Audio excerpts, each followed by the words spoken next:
The cultural anthropology of the conscious community.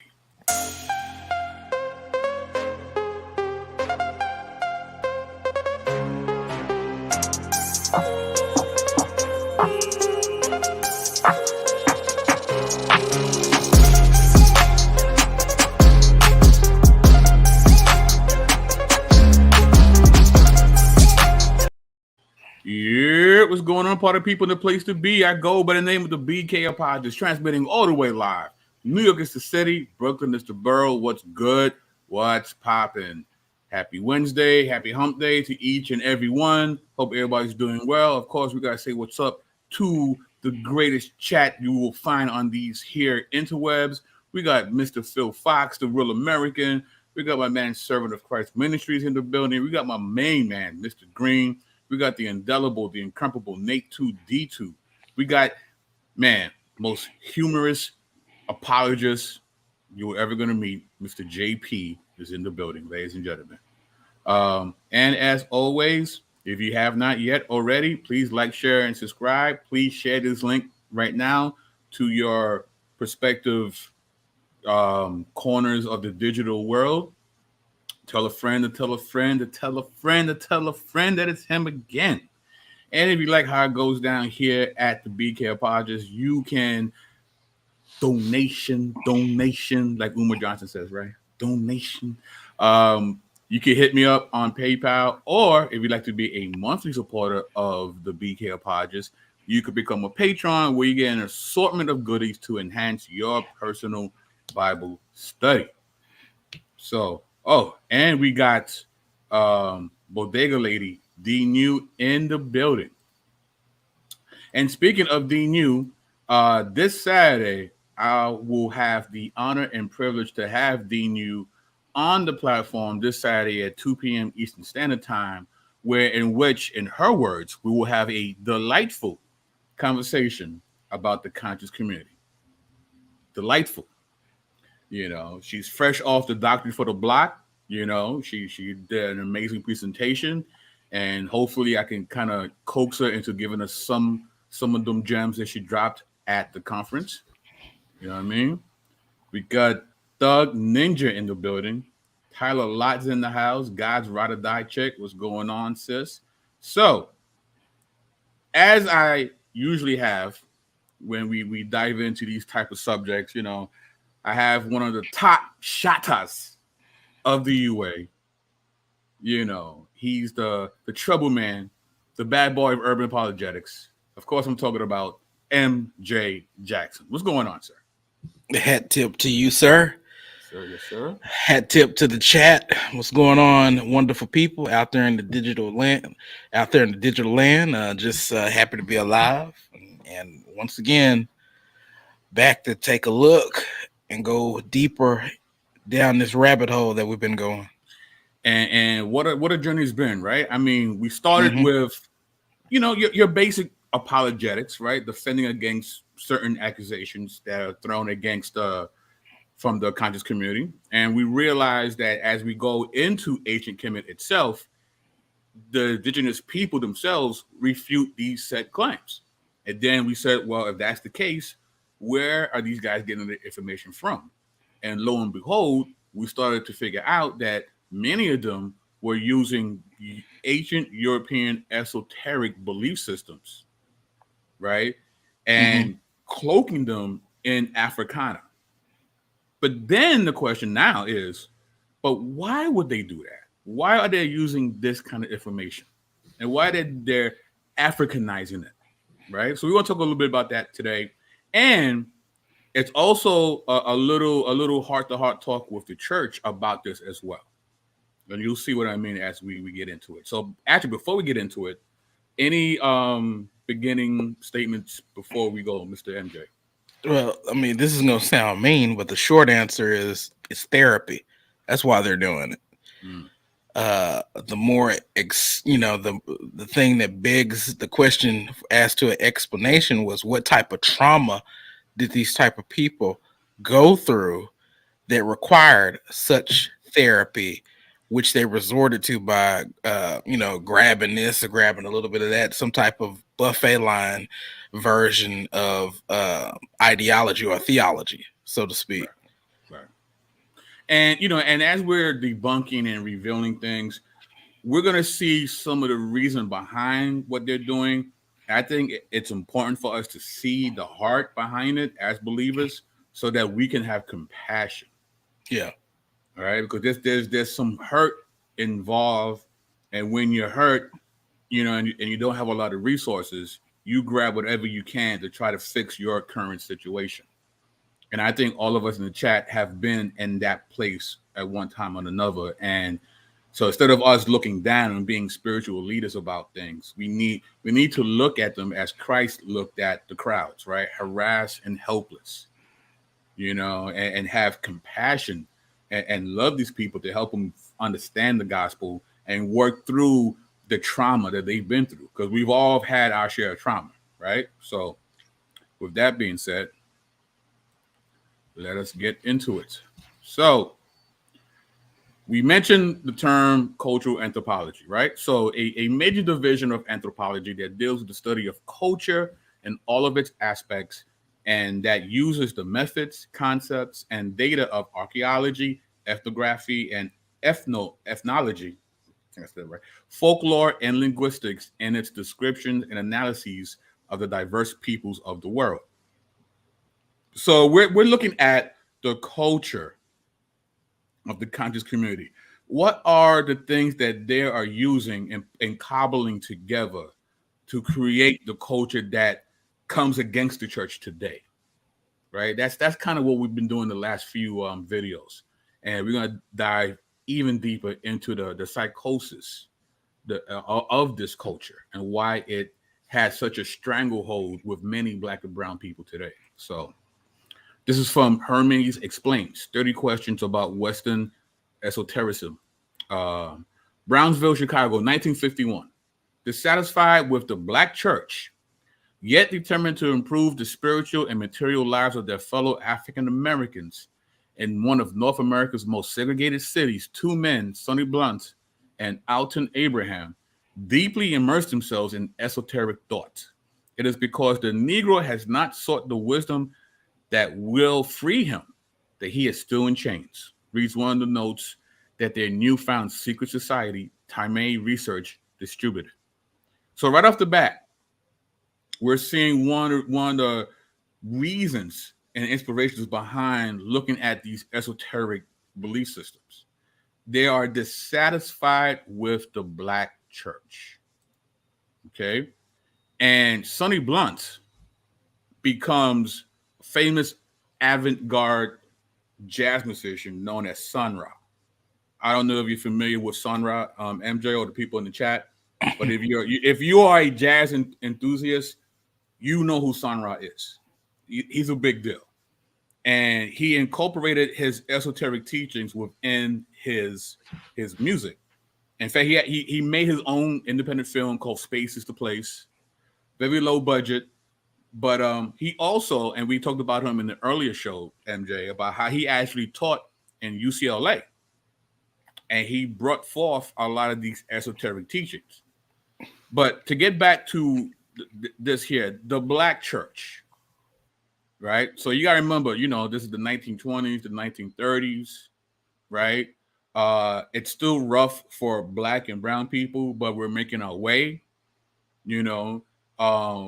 we're starting to have an emergent middle class of Black people. And even though they're still fighting against white supremacy, they started carving out their own place. So even though they couldn't live in white gated communities, there were Black gated communities. They were invited to the white cotillions, but there's Black cotillions. So you started getting the what the Dubois called the talented 10th, right? And the church was once a prophetic voice, all of a sudden got really comfortable, right? With the fighting of the injustice, now it's go along to get along.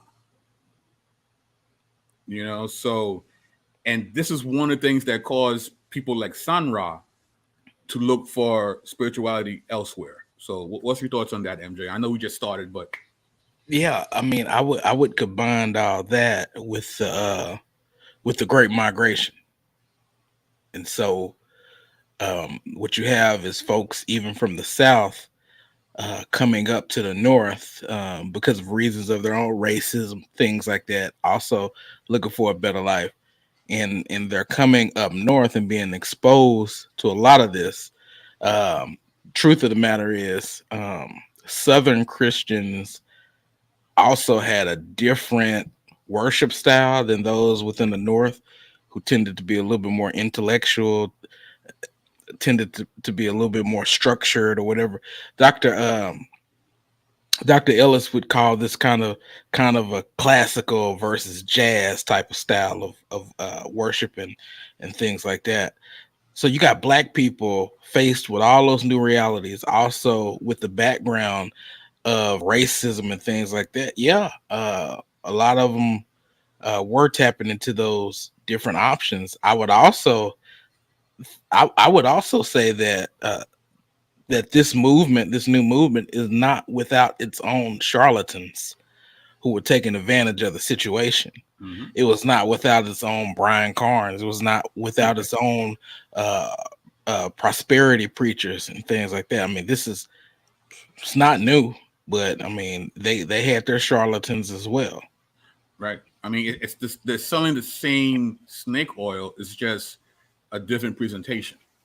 Right. So let's keep it going. So reading everything from Emmanuel Swedenborg to Mary Baker Eddy.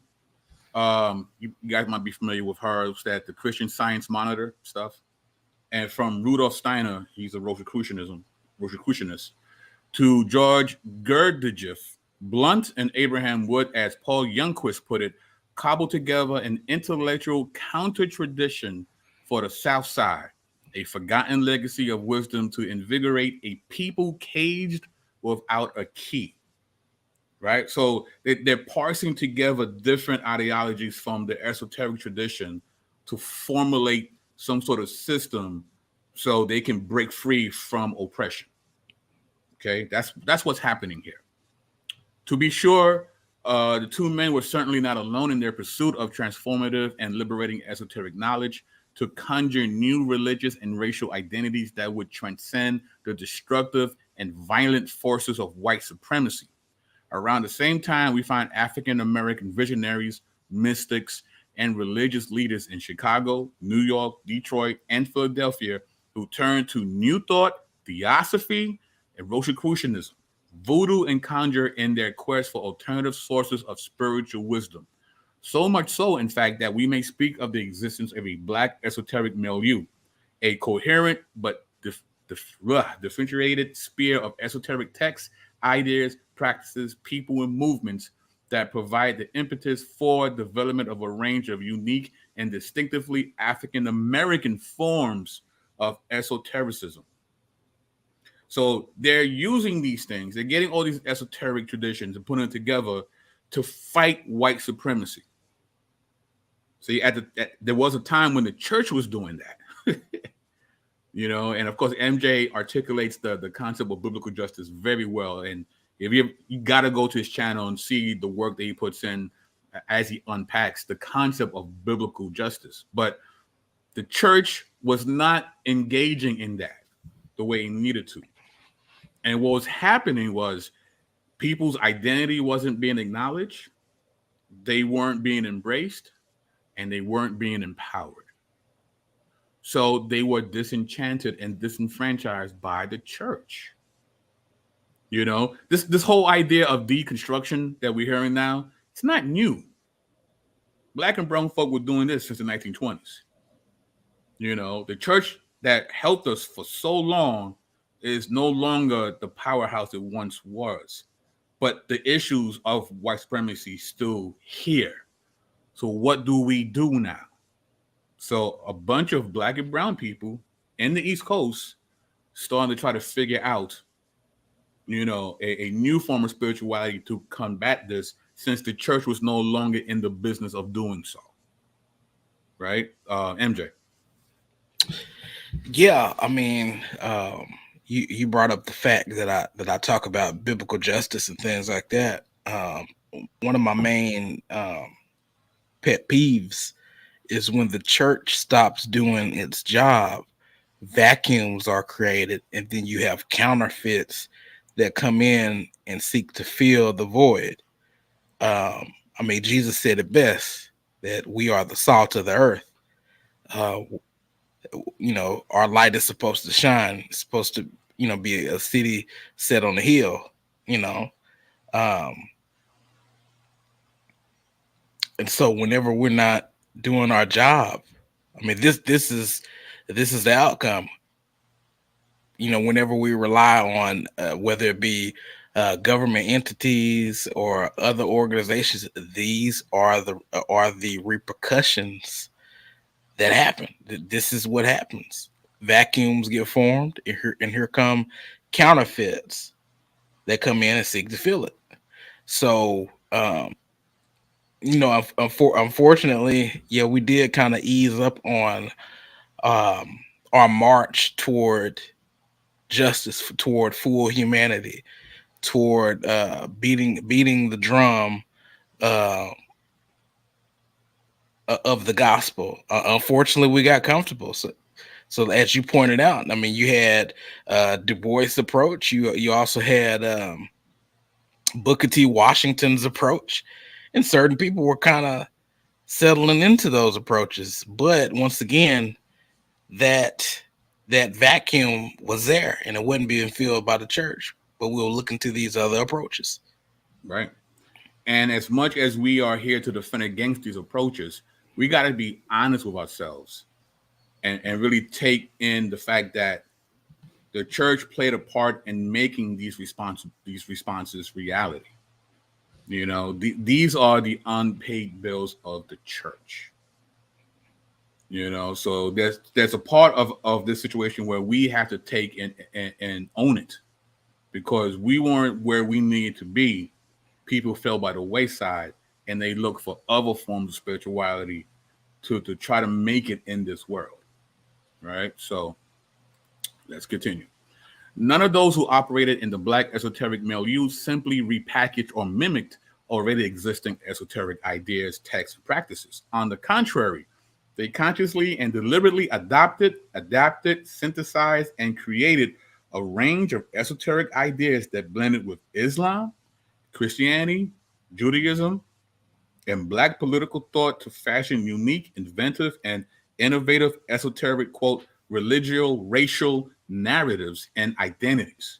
For some, such as Blunt and Abraham, esoteric texts provided a much needed alternative to Christianity.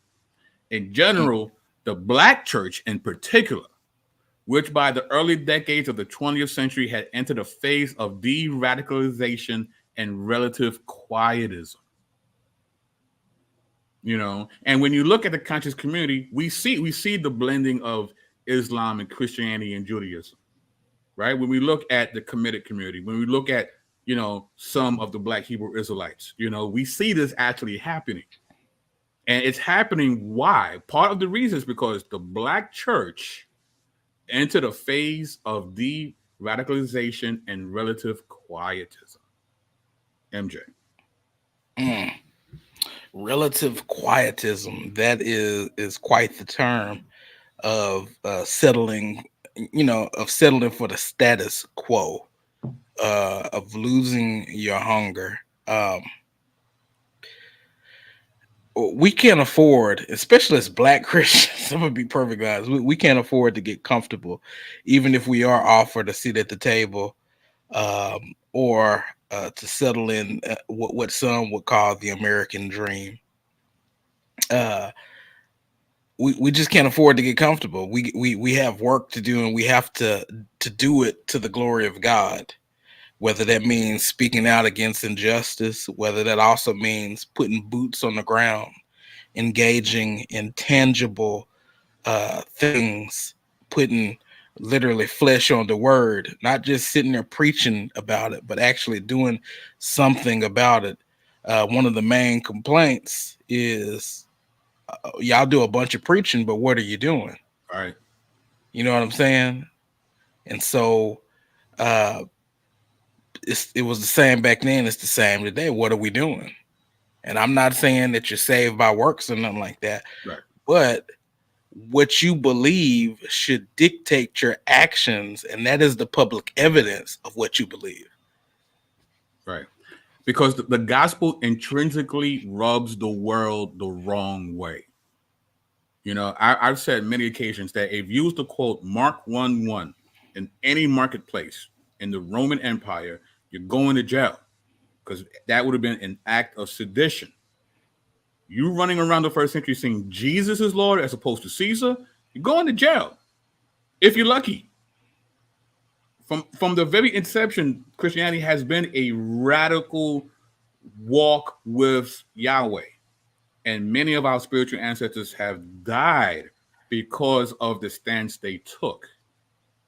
You know, and as deadly and as crazy it was, it also made it very attractive. Because, you know, when you stand in your square, people admire that. People are inspired by that. You know, the church, it has stopped being, I don't want to say stop, but it's not as inspiring as it can be. And many of our black and brown friends, brothers, aunts, uncles, they see that too. They see that too. And it's like, there's no power here. There's nothing transformative here. So there must be something wrong with this gospel.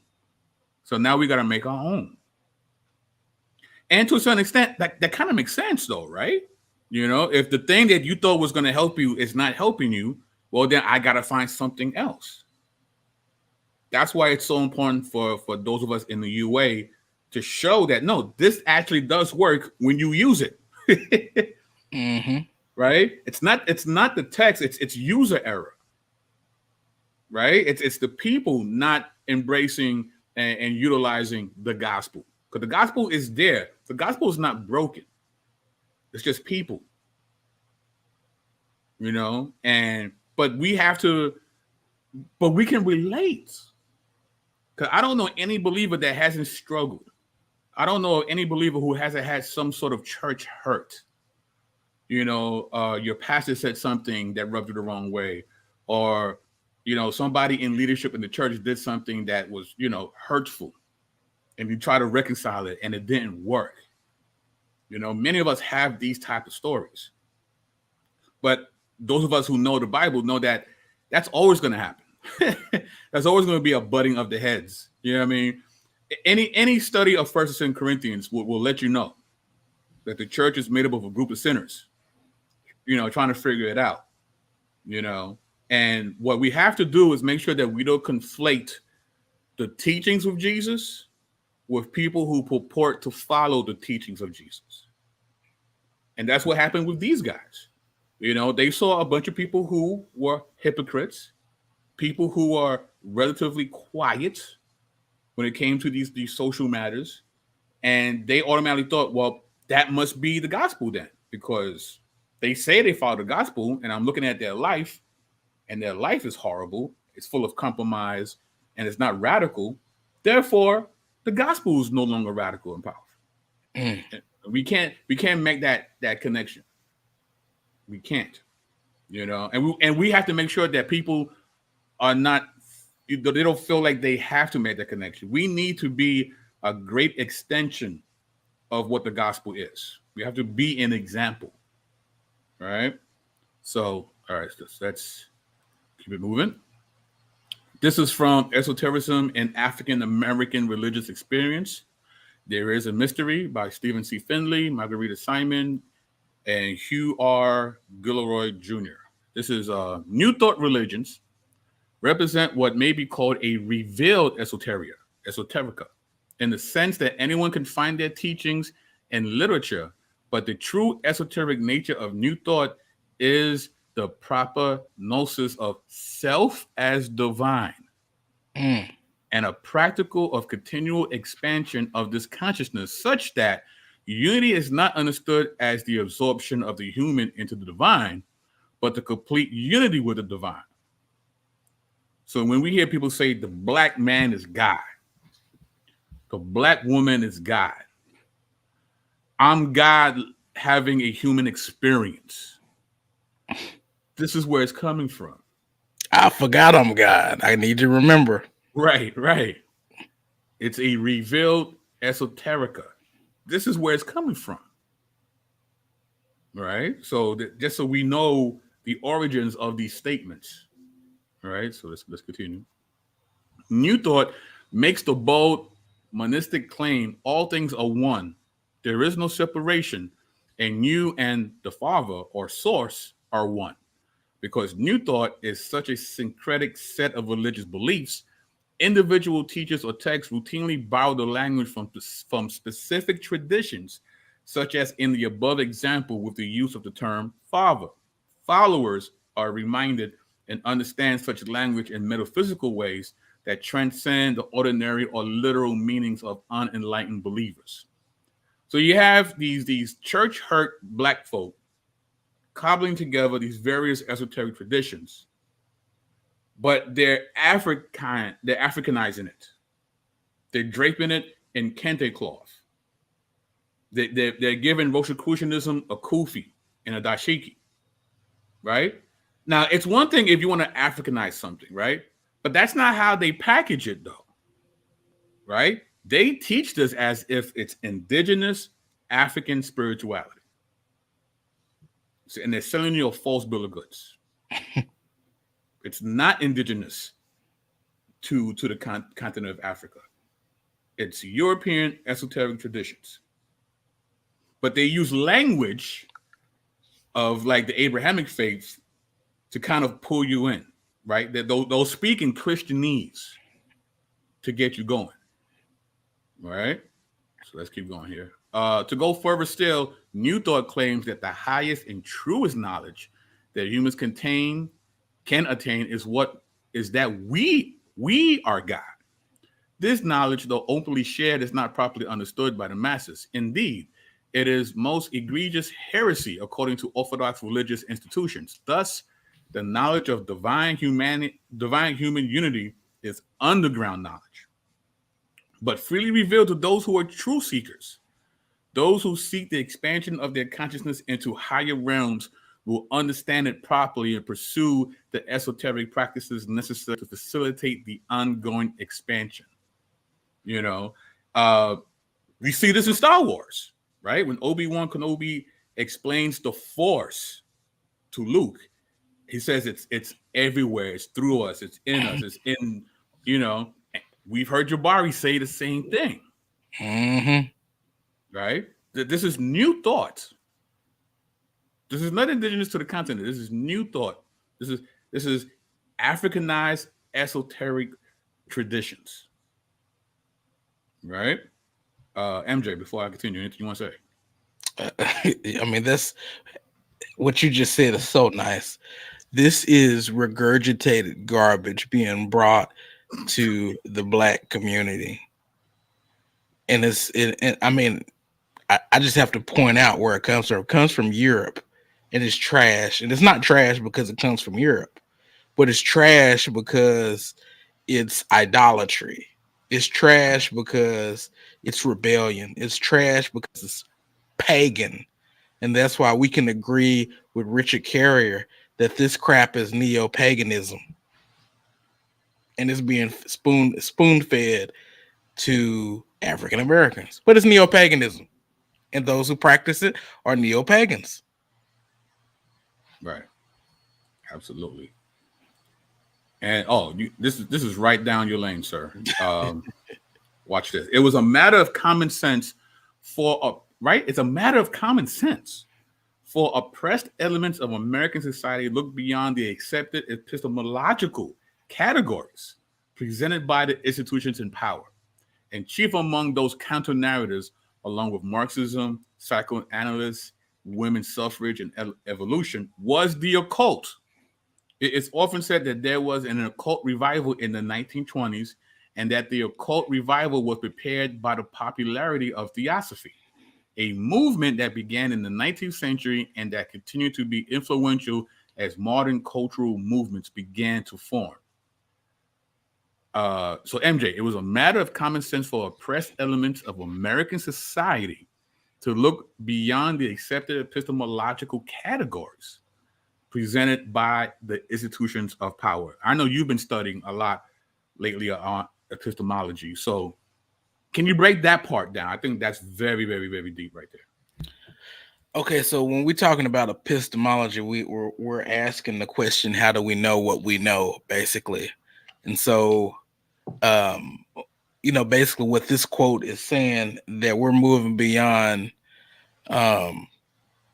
accepted norms of rationality, things like that, and we're kind of embracing a little bit of postmodernism, so to speak, where we move from what's objective and kind of what's objective and available to everybody based on what reality is, to choosing different narratives. Okay, so we have to choose this narrative and start pushing this narrative, and this narrative becomes reality based on if you believe it and things like that. So objectivity goes out the door, subjectivity becomes the norm. Secondly,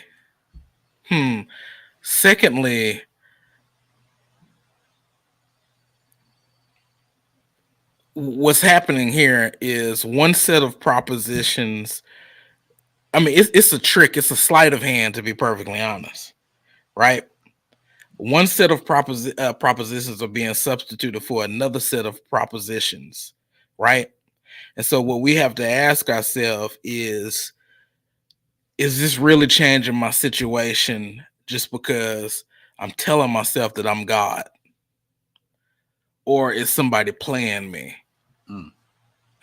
Okay. Helen Blavatsky, it's a pyramid scheme, in my opinion. Helen Blavatsky probably benefited from it. We know the white dude who started the Nation of Islam was benefited from it probably until he disappeared. Farad Muhammad, that white guy, he came and found all those helpless black people. But I mean, what's basically happening, what they're telling you is you have to buy into the narrative. Okay, so no, I can't prove any of this, but we're moving beyond normative epistemology, laws of logic. Don't worry about that. That's a tool of the white man, but this is true knowledge. This is it. I can't prove it though. That's basically what you're telling me. I can't prove it, but this is what you need to accept because you God. But that's why they bang so hard on Christianity, because they can't articulate that particular epistemology. They have to attack ours. Mm-hmm. It's like, well, ours is good. Why? Because theirs is bad. Mm-hmm. And as long as that's bad, we're giving you what's good. Don't question what we are giving you. Just know it's not Christianity. So therefore, by default, it got to be good.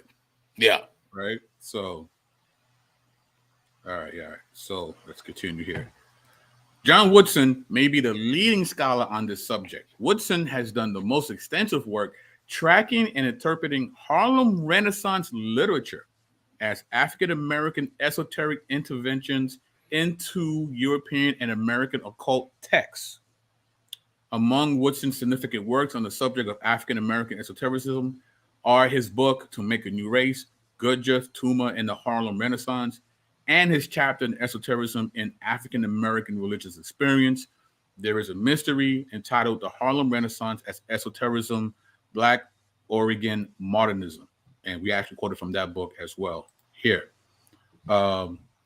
Woodson contends that much of the literature that's come to represent the Harlem Renaissance was produced by a secret enclave of African-American esoteric intellectuals led by writer Jean Tuma. But that included Zora Neale Hurston, Melvin Tolson, Nella Larson, Wallace Thurman, George Schuyler, Rudolph Fisher, and many other literary prodigies. These thinkers took European and American esoteric thought, such as that of George Ivanovich Gurdjieff, and occult leaders who studied his systems or who studied with him, such as Alfred Richard Orgay and Petar Domenovich Ouspensky, and turned these esoteric systems into something uniquely African American. So the Harlem Renaissance, right? There's this great time of Black creativity. The engine behind it is the esoteric world of Helena Blavatsky and Rosicrucianism. Mm. But they're making it their own, which, you know, Black folk are really good at that. I mean, that's what hip hop is, right? I sample this bass line from this record, I take this drum break from that record, and I make a unique composition based on earlier works. That's hip hop. Theologically, guess what these artists are doing as well? They're cobbling together some Trismegistus, some Rosy Cross, right? Some Plutarch, and we throw some kente cloth, and it's Black power all of a sudden. But it's not. Jean Toomer, the central figure in the introduction of esoteric thought into the African American community in the 1920s, had a deep appreciation for Blavatsky's writings, and he used her concepts to originate his revision of racial thought. He's literally taking white religion, white esoteric thought, and giving it a Black spin. Right? In the second volume of The Secret Doctrine, Blavatsky spoke of a coming race of advanced beings that would accreate over time to replace the present race of man. This six-root race was distinguished by abnormal physical and mental abilities. Toomer identified himself as one of these new supermen, which is kind of interesting that he used the term superman, right? Because in Germany, it's the Übermensch, right? That the Nazis had the, you know, the ideal man, right? An early arrival, by inserting himself into this vast panorama, he felt that he was correcting and revising the mistaken beliefs and practices of America's institutionalized forms of pseudoscientific eugenics. So he's taking the esoteric beliefs that people would use as an excuse to be prejudiced towards Black people, and he's taking those concepts and turning it on its head and making it Black. It's the theological version of fighting fire with fire. Okay? That's what's happening. He's taking stuff from Blavatsky and, again, draping it in kente cloth. Toomer used esoteric doctrines to free himself from the internalized psychological limitations of being identified as a Black American. And he used esoteric concept as an alternative frame for a reformulation of himself beyond his Black racial identity. So he's using European esoteric thought to escape his Blackness. Whereas the gospel says you was fearfully and wonderfully made. But in America, you don't feel that. You don't feel empowered. You're not allowed to be comfortable in your own skin. So I got to leave my skin. And he's looking for a spiritual get out of Black card. And unfortunately, we see that a lot in the conscious community, right? A lot of Hebrew Israelites, they're so-called Blacks. The Moorish, you know, don't call me Black, or Black means death. Right? Nobody wants to be Black. Where's that coming from? It's coming from people like Toomer, who's using these esoteric traditions as an escape hatch out of his Blackness, as if being Black was such a horrible thing, because you was created by God in that skin. So there's nothing wrong with your skin. Doesn't matter if everybody thinks there is. There is not, because your creator made you that way. MJ. Still eating the slop from the white man's pig trot and trying to dress it up as something African. And here's the thing.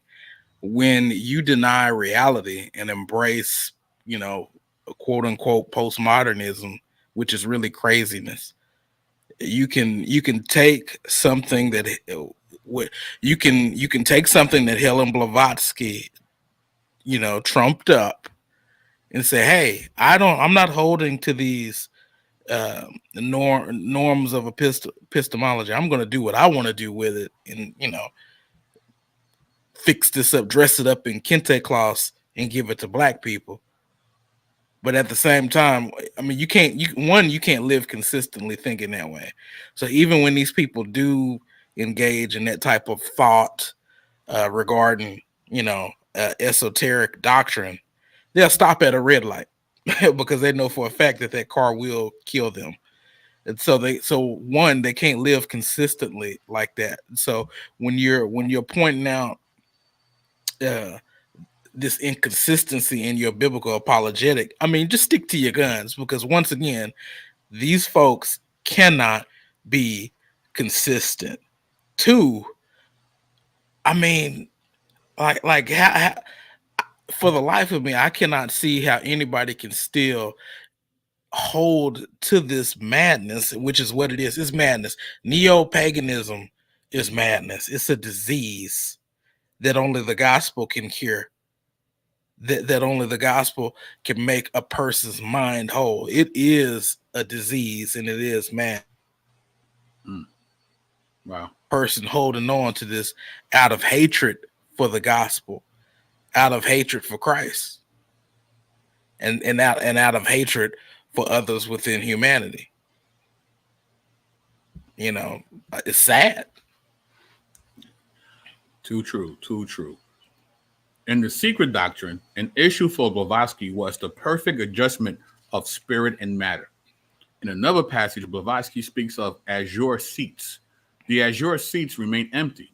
Who of the brown, who of the red, or yet among the black races can sit in the seats of the blessed, the seats of knowledge and mercy? Gene Toomer interpreted this passage to apply to himself, so that he saw himself as a member of the blue race endowed with a fourth dimensional consciousness. So he's taking basically this racist doctrine of Blavatsky, because there's no black race that can sit in these blue seats. And he's like, well, I'm one of the blue people, so I can sit there. Ha ha. And he's writing this, and he's inspiring all these amazing writers during the Harlem Renaissance. And, we're thinking this is such great black creativity. And yes, these are amazing artists, but the inspiration is not Africa. It's the secret doctrine of Blavatsky. It's theosophy. It's Rosicrucianism that's putting the ink in the pens of these writers. All right. One aesthetic effort of the broad parasitism plan was the influence of Egypt on the Harlem Argians, readily evident in Aaron Douglas' murals and in Hurston's novels, though critics mistakenly attribute the Egyptian influence to Douglas and Hurston's Afrocentrism. Though Hurston only wrote one novel, Moses, that treated Egypt directly, close reading of all of her novels showed that her Egyptian symbolism, themes, and imagery were derived from an esoteric text, Gerald Massey's Ancient Egypt, the Light of the World. Gerald Massey keeps popping up, man. So all these black writers are being influenced by these white esoteric writers. Speak of the devil. Right? And he shall appear. It's crazy. Afrocentric groups have tried to construct or reconnect with what is conceived as a, quote, primordial African tradition, unquote, and how this relates to ideas of the existence of an African personality. Questions about spirituality often arise in the context of this quest, and attempts have been made to find a perennial essence of African religion that is neither Christian nor Muslim, but based on indigenous African traditions. While often eclectic in their approach, Afrocentrists have become more and more focused on ancient Egypt as the primary ideal. In the development of a concept of a tradition that binds Egypt together with sub-Saharan Africa, esoteric ideas from Masonry, Jungianism, Theosophy, and Rosicrucianism, among others, have been used. So they want to portray and convey a primordial African tradition, but they're using Masonry, Theosophy, and Rosicrucianism to do so. How, Sway? How? So you're using uniquely European esoteric belief systems to convey a primordial African tradition? That's not a conflict of interest there, buddy. I mean, how does that work, MJ? I mean, once again, church job is to. I mean, I guess we could ask the question: where's the church during all this? What are we doing? You know, are we having a country club? Okay, and I referenced the book "Love Thy God with All Thy Mind," right?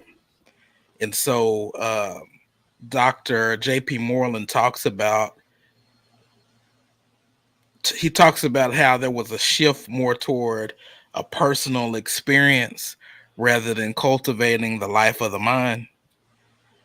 And so most Christians in America, black and white, were conditioned to this personalized experiential type of faith.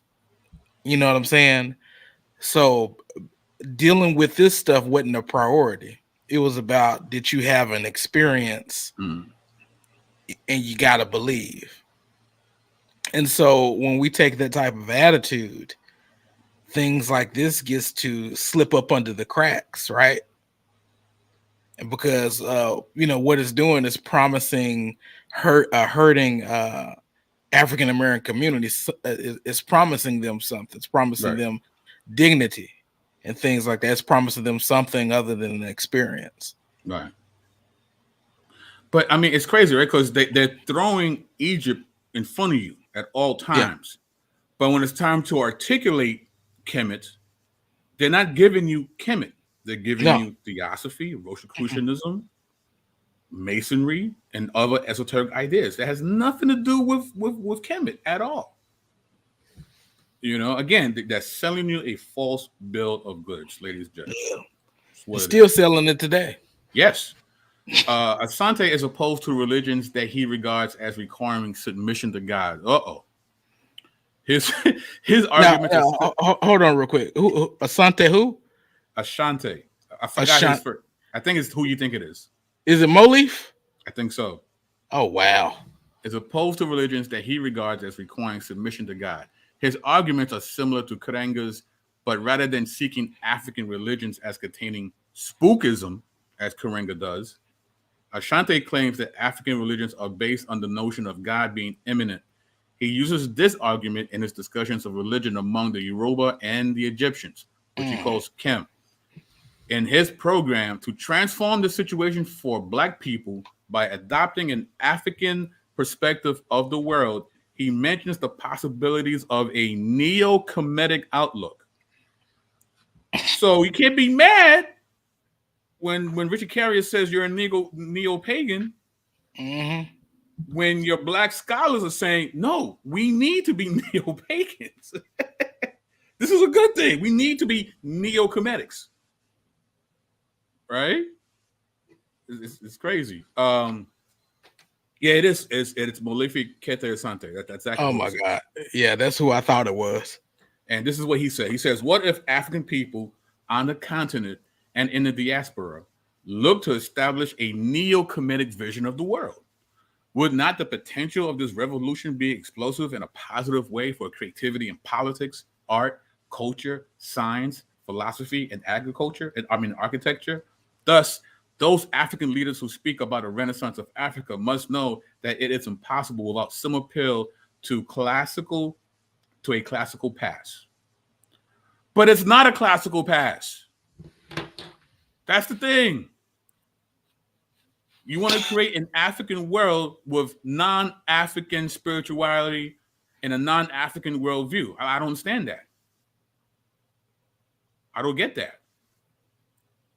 Square peg, meet round hole. It doesn't fit, buddy. Like, I don't like how you do that. Like, it's you see, and they now some of them, I'm sure they're very sincere in what they believe. I think others know exactly what they're doing because they knew that Black and brown people wouldn't buy what they're selling unless it was contextualized in an African way. Like if these guys just straight up say, "Hey, This old white Russian lady, her belief system is what's going to free us from our oppressors. Most black people would be like, I don't know. But if I'm like the black man is God and, you know, we're all connected to one and this and that, now it sounds sexy now. It sounds good now. Put a nice red, black, and green bow on that gift. Hey. Another example of Afrocentricity being used as a foundation for new religious teachings is provided by Dr. Mutea A. Ashby, who has published books with titles such as Egyptian Yoga. I'm sure many of us have seen this already. Purportedly based upon ancient Egyptian teachings. Ashby's system is similar to what could be found in Germany in the 1920s when some esoteric writers created yoga systems based on the shape of the runes. Ashby sees something similar in Egyptian descriptions of the gods and has created a yoga system based on the body poses of various deities in Egyptian hieroglyphics. So this guy creates Egyptian yoga and he packages as if there's some ancient way of connecting with, you know, the one, but it's really from Germany and it's esoteric based on the shape of runes. Right? And today we see Kemetic yoga teacher training and certification. You could be a certified Kemetic yoga teacher. Get your money. Egypt.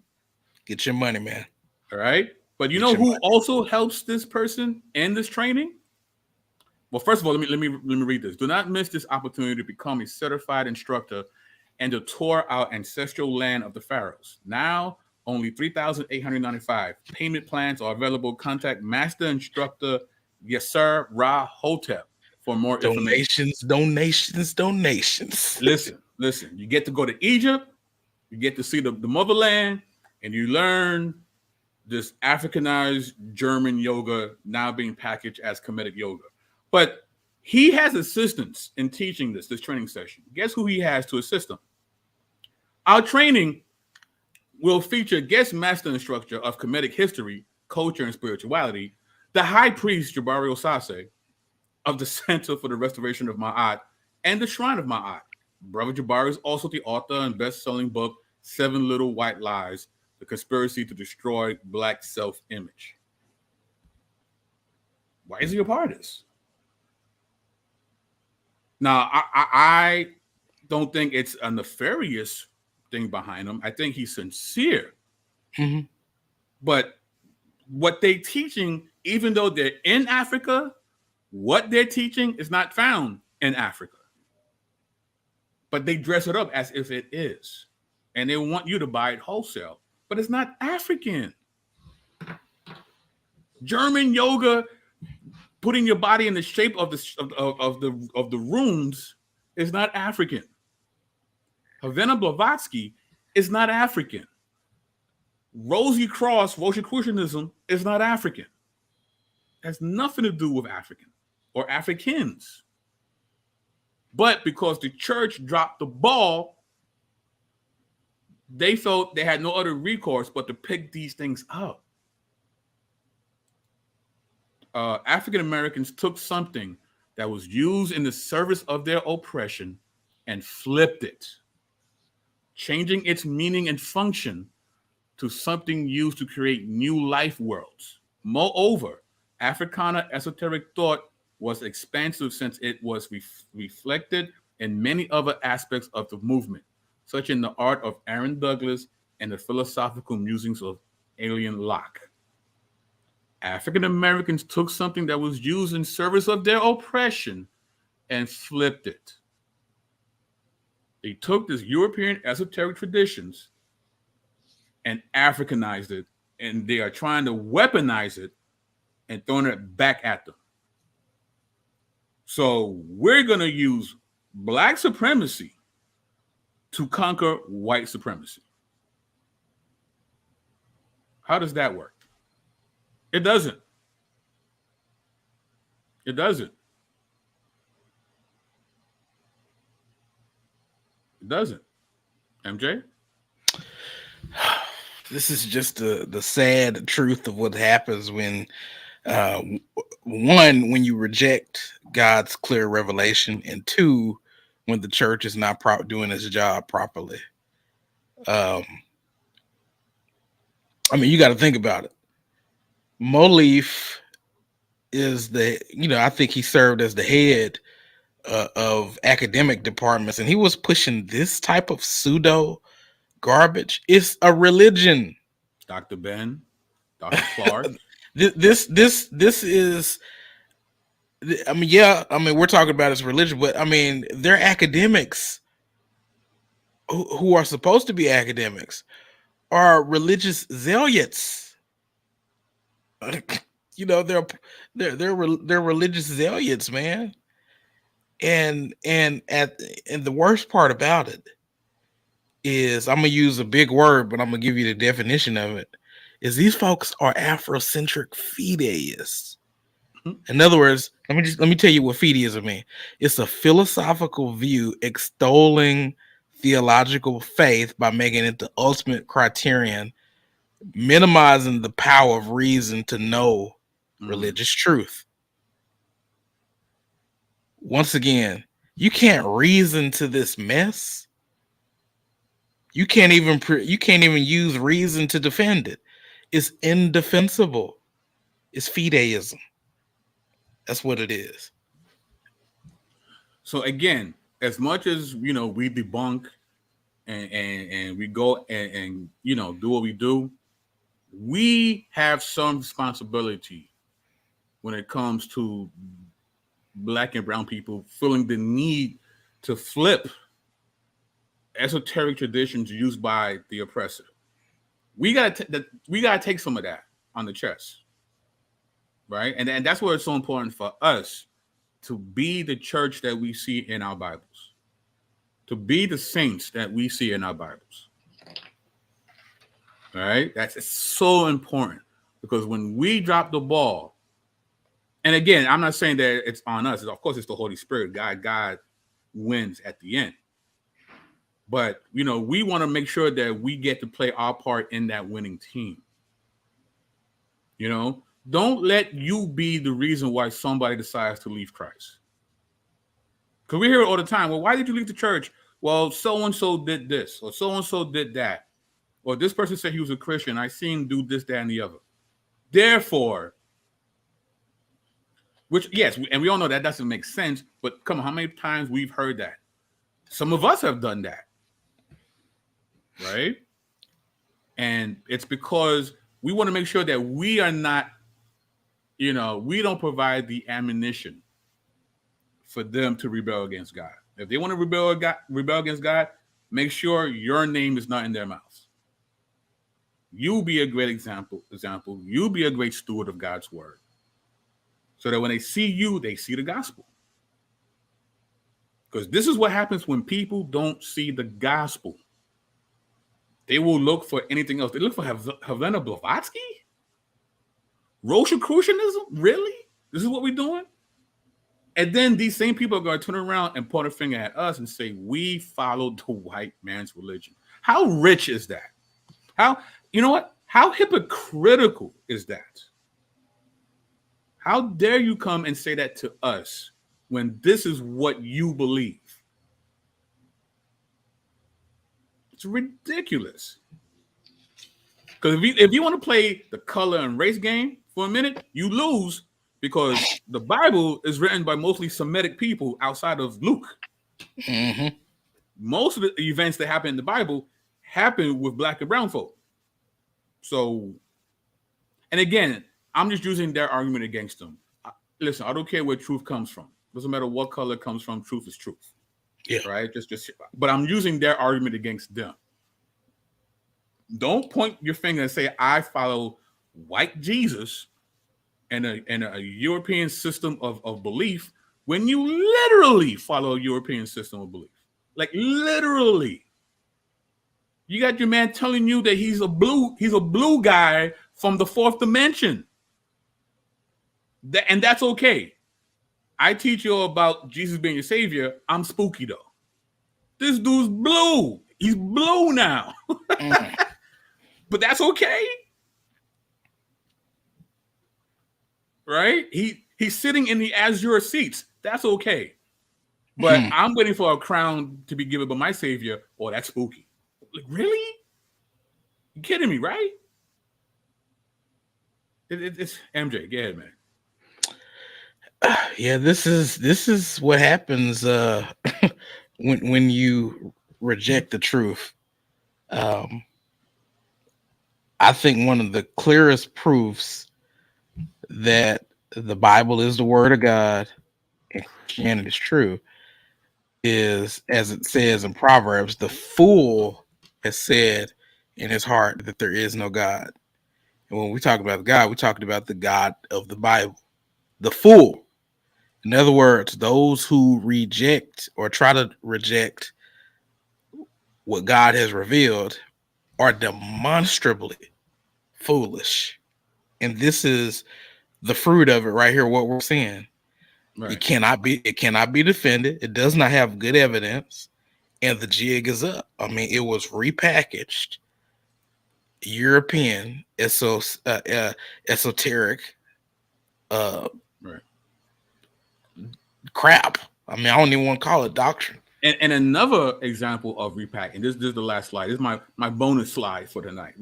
Since we're talking about repackaging stuff, right? Moorish Temple Circle 7 Quran is composed of excerpts from the Aquarian Age Gospel of Jesus. He straight up plagiarized that. Right, the Christ of the Piscean Age, a text deriving from Theosophy and Guy Berlett's I Am and Seri Ramatherial's, a pseudonym for Spencer Lewis, unto thee I grant, 1925, right? A lot of stuff happened in the 20s, let me tell you. A Rosicrucian text written by the founder of the ancient mystical order of the Rosicruces. Rosie.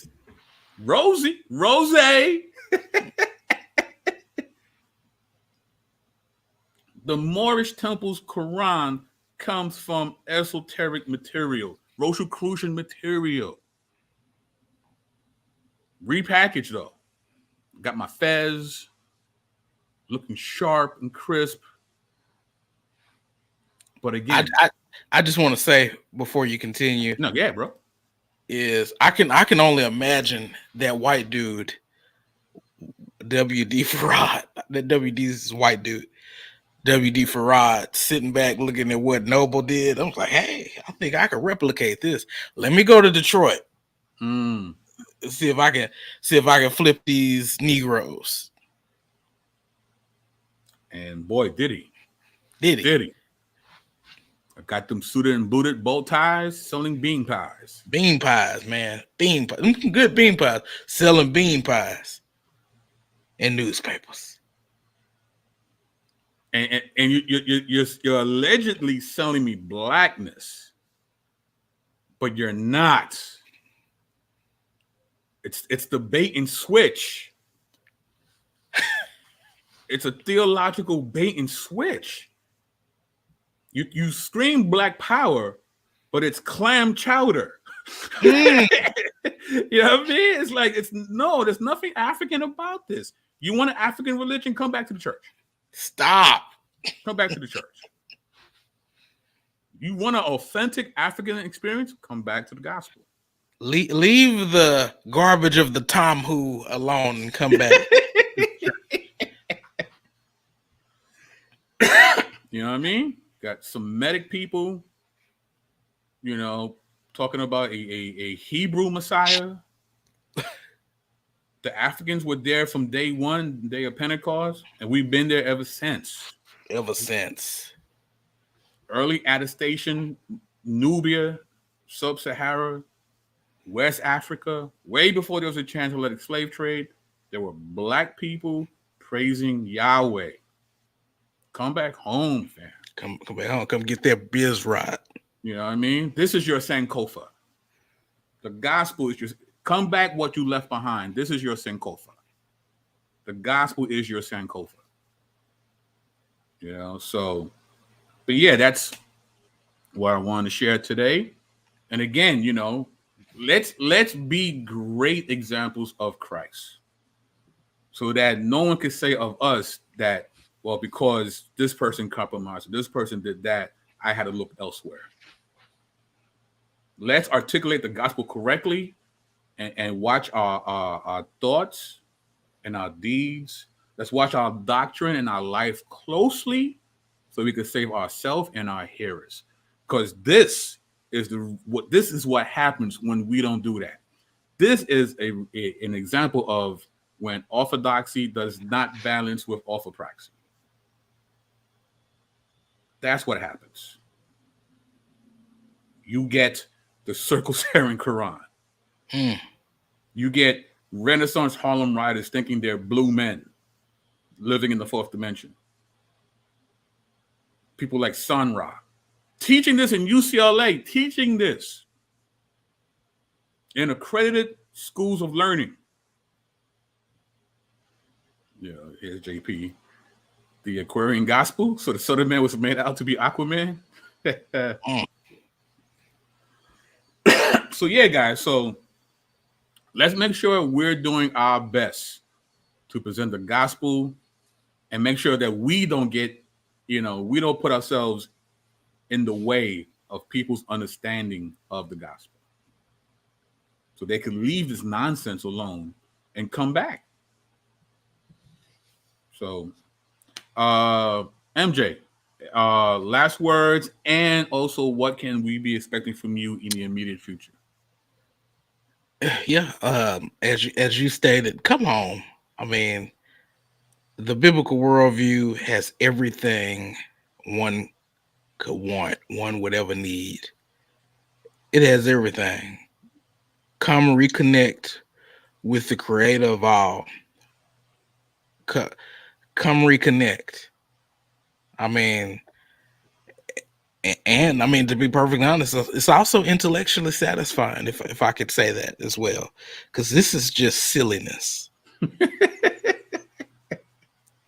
This is silliness. Black people are better than this, and if you're being spoon fed this garbage, you are better than this. Shame on those who would seek to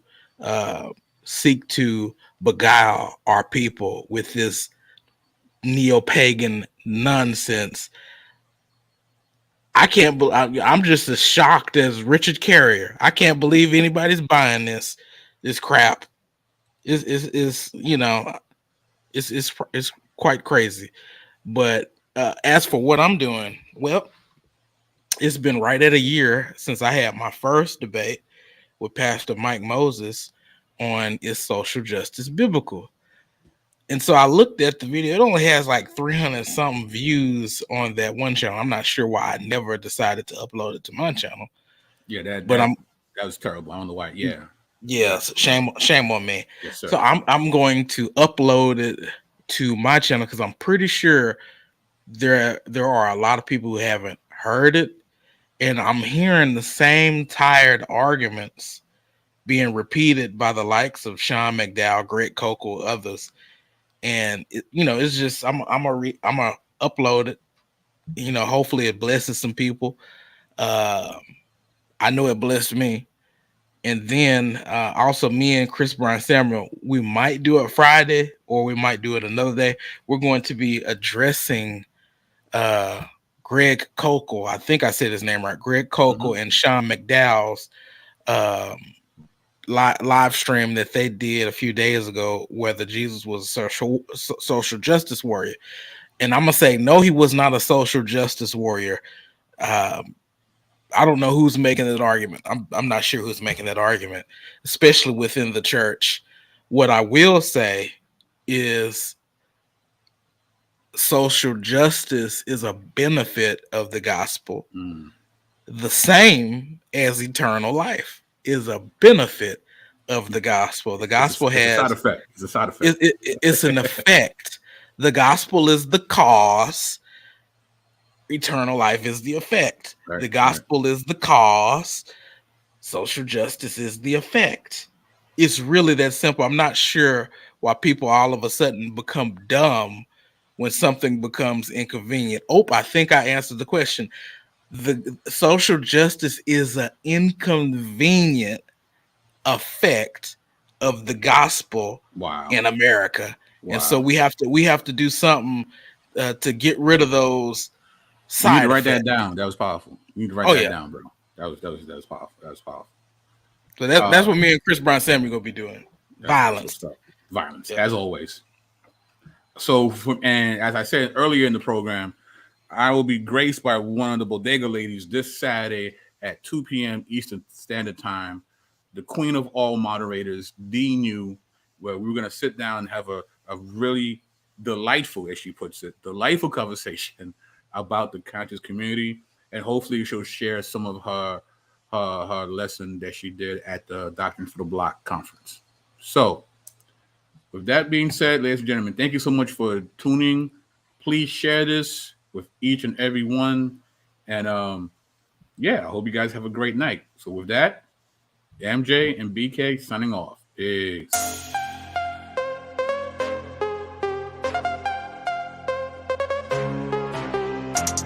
Oh.